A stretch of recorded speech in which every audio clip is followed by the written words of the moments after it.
I was a church kid. What I mean by that is I was there every Sunday. I've eaten multiple pieces of ham at churches and chicken at churches that were sometimes undercooked. Don't tell our cook. But I've had that happen. I've been to church my entire life. And here was the story when I was growing up at my house with my grandmother. You're going to go to church unless you are deathly sick or mortally wounded. You're going to church. And on Easter, it doesn't matter if you're deathly sick or mortally wounded. You're going to put on those seersucker pants, you're going to put on that pink shirt, and we're rolling out the door. We would be there every Sunday. I cannot remember any time that I missed church, save one Sunday when, oddly enough, I was in seminary. The time of my life I've tried to block out. And while I was in seminary, I'm not sure what had happened. It was a Saturday night. Can't remember exactly why I struggled to wake up that morning. I don't know if I'd been up the night before studying for a test. The fact of the matter is that's not a good chance because it was a Saturday night. I usually study for those the night before.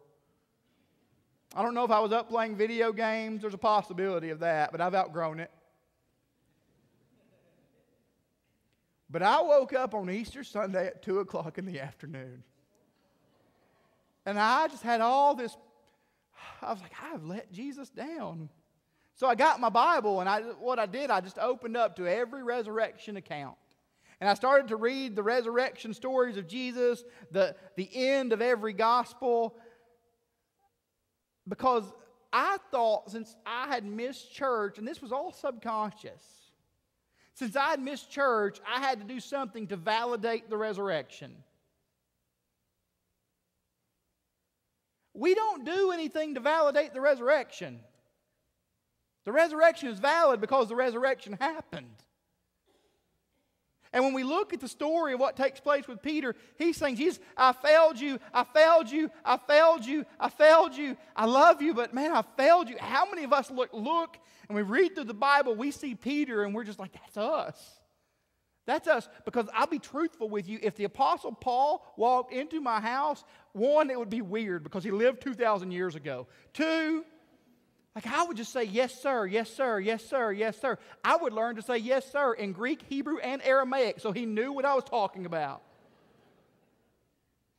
But if Peter walks in, we're going to talk about life. I know how we're going to get a kosher pizza. We're going to enjoy our time together. Because I'm much like Peter. Jesus looks at Peter and he keeps asking these questions. Do you love me? And finally, you just see the wound, how this weighs on Peter. And here's what we find. The third time that he asked him this in verse 17, Simon, son of John, do you love me? Peter was grieved because he said to him the third time, do you love me? And he said, Lord, you know everything.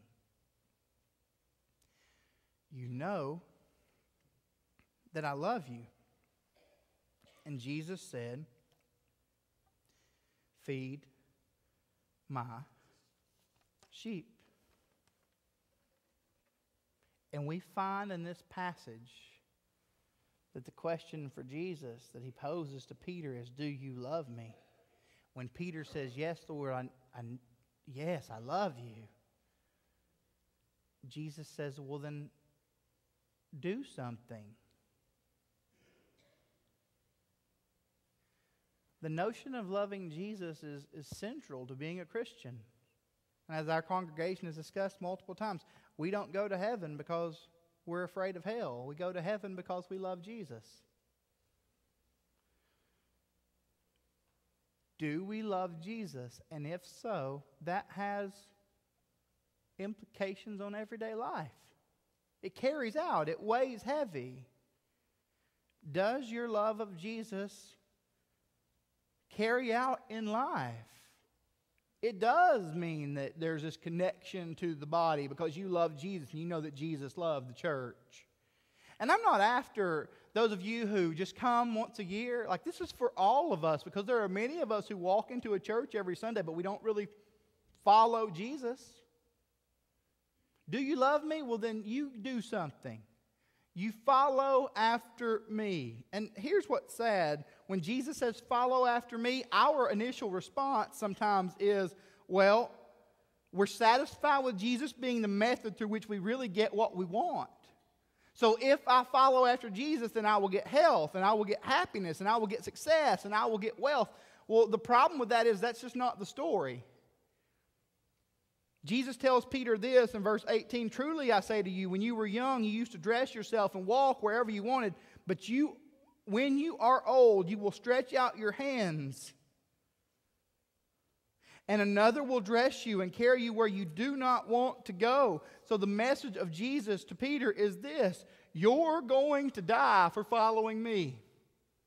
And that was the message to John the Baptist as well. The blessing of knowing God and following after Jesus is not stuff, because if it's stuff for you, then stuff's what you really want, and that's what you really worship. The blessing of the Bible is Jesus. And because of Jesus, you're a herald of the kingdom. You're a champion for the sake of Christ. You're an overcomer. You know the resurrection. You are justified. You are progressively being sanctified.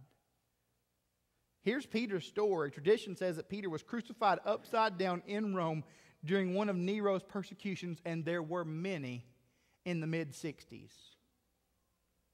Church historian Eusebius, whose name I'm sure I mispronounced, said this: Peter seems to have preached in Pontus and Galatia and Bithynia and Cappadocia and Asia to the Jews of the dispersion, meaning the Jews who had spread throughout the kingdom.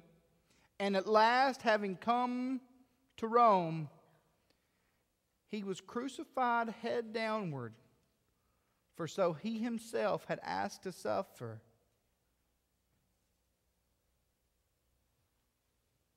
Following after Jesus, having a relationship with Jesus, does not mean that life gets more comfortable.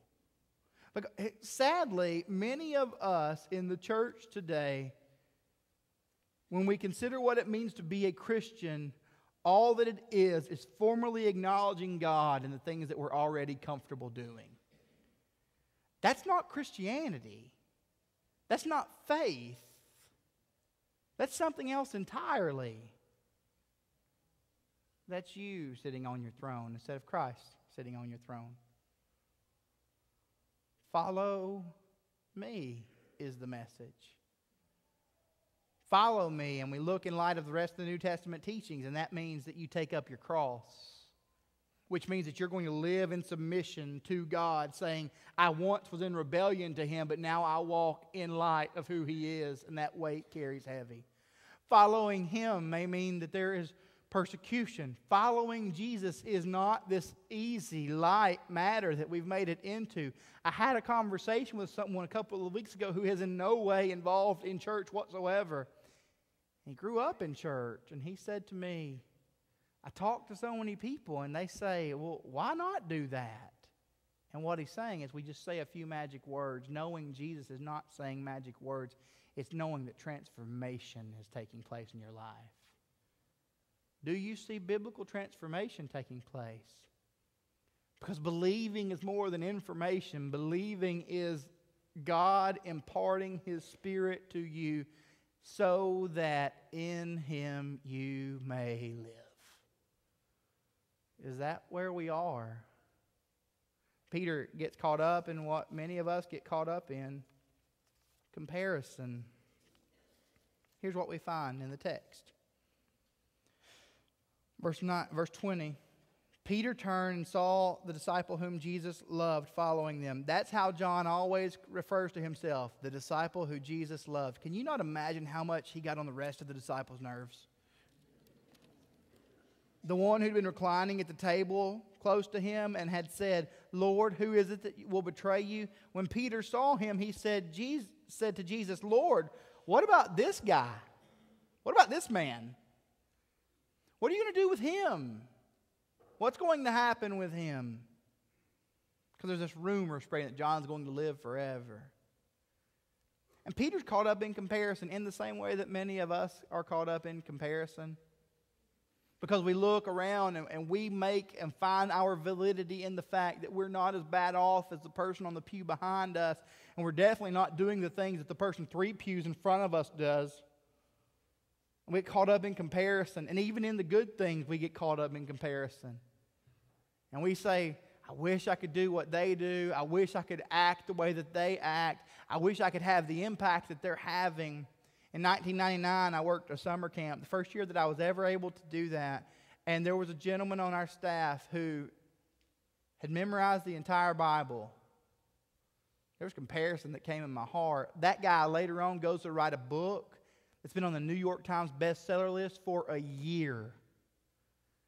And I look and I say, what in the world? Why can't I do what he does? And God would say to me, don't worry about him. You follow me.